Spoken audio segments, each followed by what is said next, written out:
тук ни е вечерята, тук това е кетчуп, а това е... барбекю сос. Да, барбекю сос. Тук Ето виж и покажи това. Тук са лебобутата, седнали са по двойки и розово, така. И тук на столовете също, защото нямаше място там. И ние сме си тук седнали. Имаме кетчуп, това са ни двете... Чакай, кое е моето? Не, това е твоето. Това е моето, защото има костенурка и морско свинче. Тук са ни салфетките, ще сложа шето тук. Не, ще сложа кетчуп тук. И сега ще ви покажем как яде. Чакайте да обърна камера. Аз съм супер гладна, хора. Аз грабвам тупа в кетчуп просто. Аз барбекюто.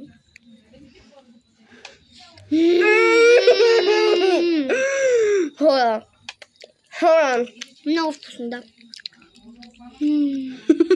Не сме как на хамстер. Много са вкусни. Да, сериозно. Аз така е кетчуп. Аз ще се взема и малко от този сос. Хора, камно. Аз ще взех от пицата с сметана, а тя с доматен сос, но другия път ще си смениме, нали? Да.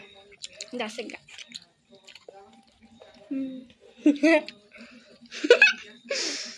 Аз ям по-големи хапки така, хора. Не мислете да съм свиня. Не е свиня,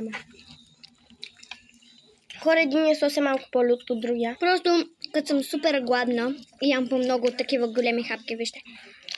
Хора, бяхме супер гладни, сега и лабубата да си хапват.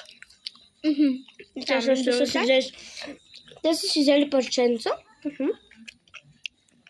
Не мислете, че ги оставим гладни.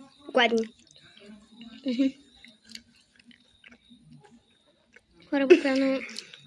Много са вкусни, хора. Направо... На тази 10 от 10. На тази. Аз съм ги яла и двете от 10 от 10 и на двете. И аз също. Много е вкусно всичко това месо, което сме поръчали.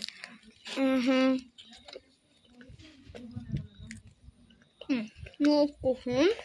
Моля ви! Не се подигравайте на това, тя го е правила.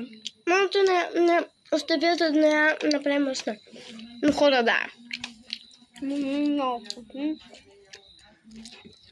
Барбекюто е малко по-такова люто, а кетчупът е с домати. Хора, ще препагна. Дема буквално взехме почти целия кетчуп. Нищо имаме още. И чао, хора! Обичаме ви! Лудото ми стана, хора. И може да направим някакъв giveaway. Да се абонираме за абонатите ми. Чао! Чао!